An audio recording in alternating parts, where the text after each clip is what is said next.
নমস্কার। যুক্তি তর্ক সঙ্গে অর্কই আপনাদের স্বাগত। আপনাদের সঙ্গে আমি অর্কপ্রভ সরকার। প্রথম দফার ভোট শেষ হয়ে গেছে। ভোটদানের হার কত হবে সেটা কমিশন নিশ্চয়ই জানিয়ে দেবে। 90% উপরে পৌঁছানোর সম্ভাবনাই বেশি। কিন্তু পশ্চিমবঙ্গের নির্বাচনে পশ্চিমবঙ্গের মানুষ, পশ্চিমবঙ্গের ভোটার, তাদের তো একটা আগ্রহ থাকবে, পড়োশি রাজ্যগুলোতেও আগ্রহ থাকবে, ভারতবর্ষের বিভিন্ন রাজ্যেরও আগ্রহ আছে। কারণ বিজেপি যেভাবে প্রচারের ঝড় তুলেছে, যেভাবে মেটিকিউলাস প্ল্যানিং করেছে, প্রধানমন্ত্রী, স্বরাষ্ট্রমন্ত্রী যেভাবে প্রচারের সময় দিয়েছেন, স্বরাষ্ট্রমন্ত্রী ঘাঁটি আগলাচ্ছেন, তাতে এবারের নির্বাচন বিজেপির কাছে পশ্চিমবঙ্গ দখলের শেষ সুযোগ।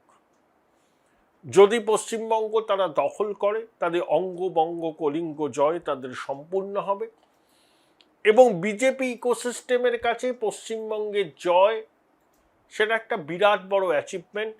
কারণ শ্যামাপ্রসাদ মুখোপাধ্যায়ের জন্মভূমি, কর্মভূমি সবই তো পশ্চিমবঙ্গে, এবং এই আধুনিক পশ্চিমবঙ্গের রূপকার যদি কেউ হন, তিনি হচ্ছেন ডক্টর শ্যামাপ্রসাদ মুখোপাধ্যায়।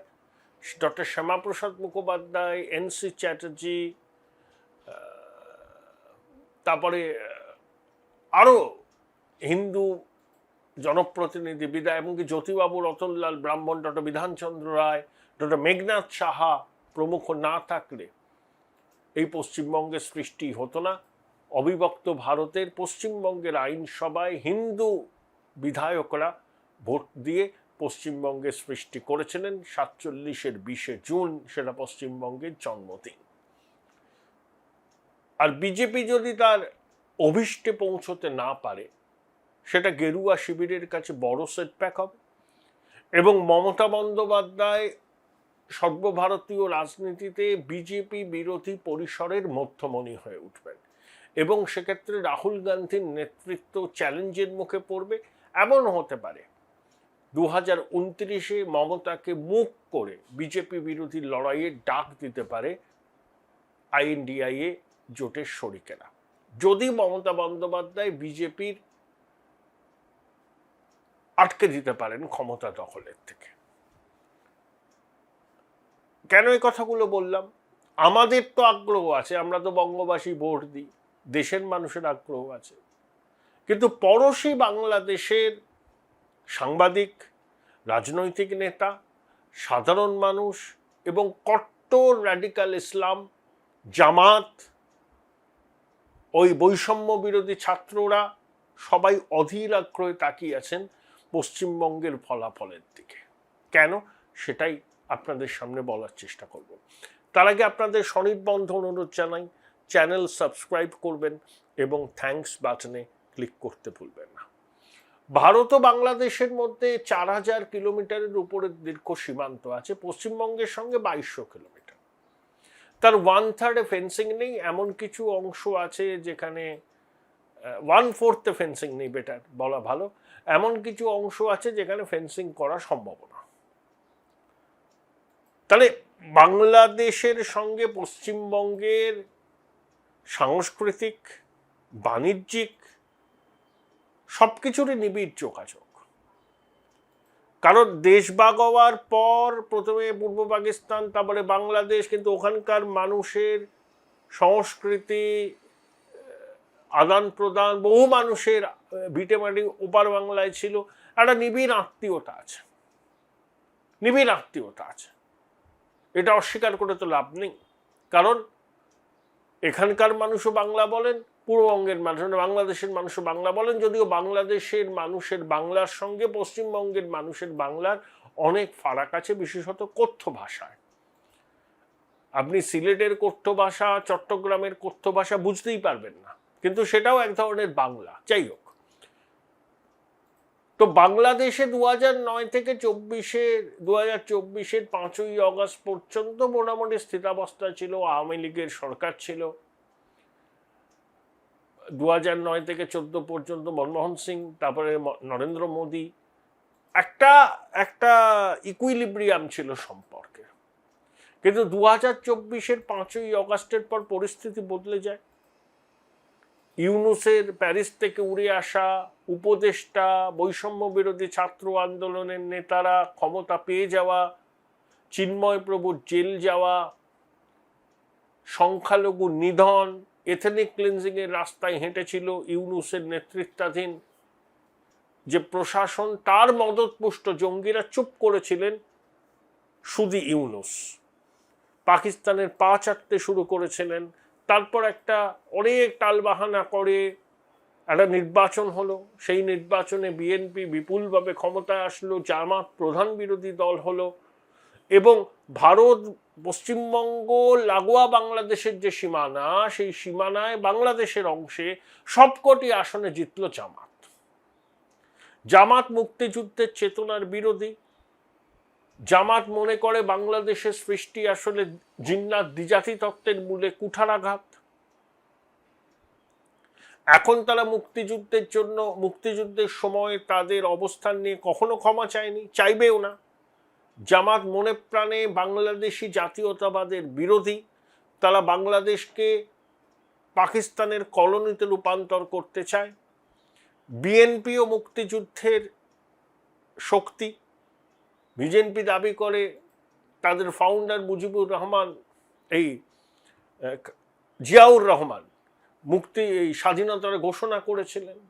কিন্তু জামাত এবং বিএনপি দীর্ঘদিন শরিক ছিল।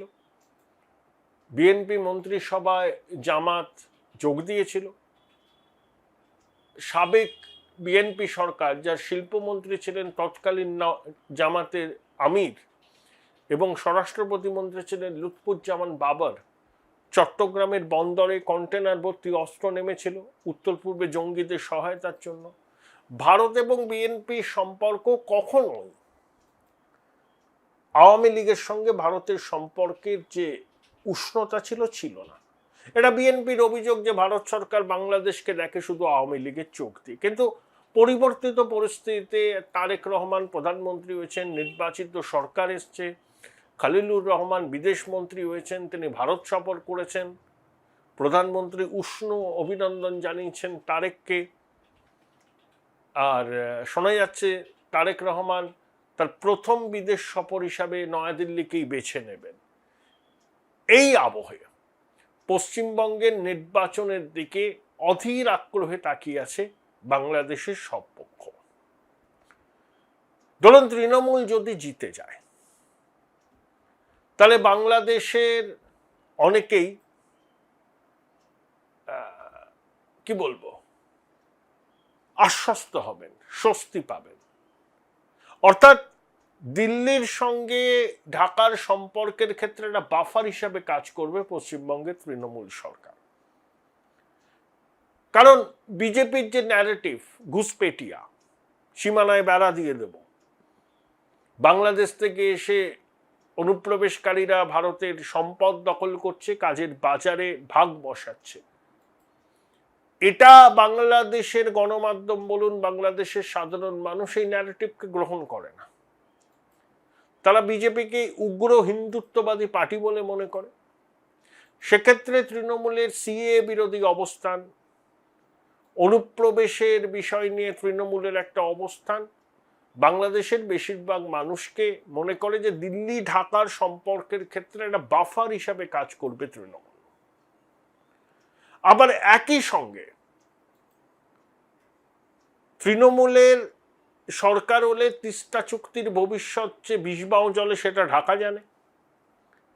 30 বছর বাদে গঙ্গা জল চুক্তির পুনর্মূল্যায়ন হবে, তৃণমূল যে সেখানে বাগড়া দেবে যদি সরকারে থাকে সেটাও ঢাকা জানে।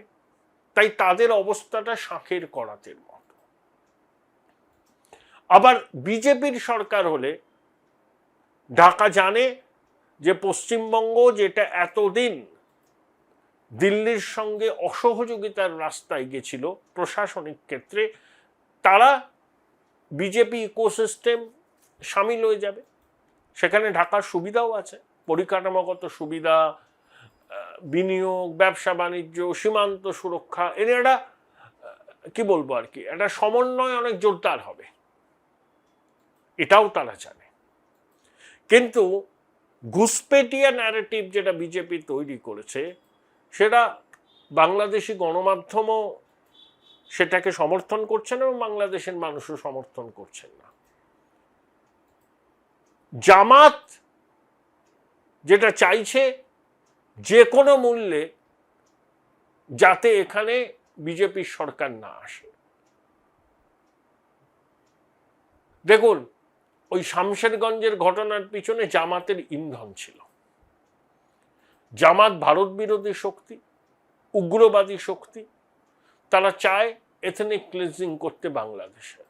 আর বিজেপি হচ্ছে প্রকাশ্যে বলে আমরা হিন্দু রাষ্ট্রবাদী দল।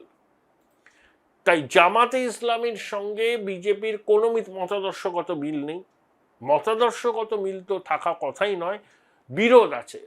বিএনপির একটা জাতীয়তাবাদী আদর্শ আছে, আওয়ামী লীগের সঙ্গে মুক্তিযুদ্ধ, ভারত ইত্যাদি আছে। আর জামাত হচ্ছে মুক্তিযুদ্ধের বিরোধী শক্তি, তাদের মতাদর্শ হচ্ছে র্যাডিক্যাল ইসলাম, যারা শরিয়া চালু করতে চায় এবং ভারতকে শত্রু রাষ্ট্র মনে করে জামাত। তাই এ রাজ্যের ক্ষমতায় বিজেপি আসলে জামাতের মাথায় হাত পড়বে। এই যে অনুপ্রবেশ হয়, এর পিছনে তো জঙ্গি জেহাদি জামাতের ইন্ধন আছে।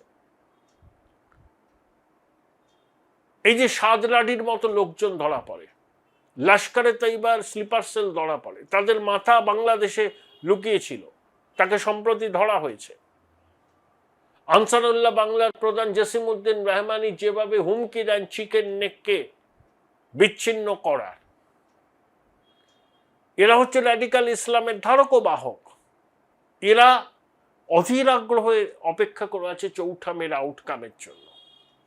যদি এখানে বিজেপি ক্ষমতায় আসে, তাদের বলবালা বন্ধ করে দেওয়া হবে, চিকেন নেক সুরক্ষিত হবে, সীমান্তে বেড়া দেওয়া হবে এবং পরিকাঠামোগতভাবে আরো অনেক উন্নয়ন হবে। সেখানে বাংলাদেশের নির্বাচিত সরকারের সঙ্গে আলোচনা করে, we cannot change our neighbour. কিন্তু বিজেপি না আসলে জামাত মনে করবে যে সীমান্ত বেড়া দেওয়ার কাজটাও তাড়াতাড়ি হবে না, তারা লাগাতার চিকেন নেককে বিচ্ছিন্ন করার হুমকি দিয়ে যাবে, অনুপ্রবেশকারীদের ঢোকাবার চেষ্টা করবে, স্লিপার সেলকে সক্রিয় করবে। খাগড়াগড় বিস্ফোরণে আনসারুল্লাহ বাংলার যোগ ছিল।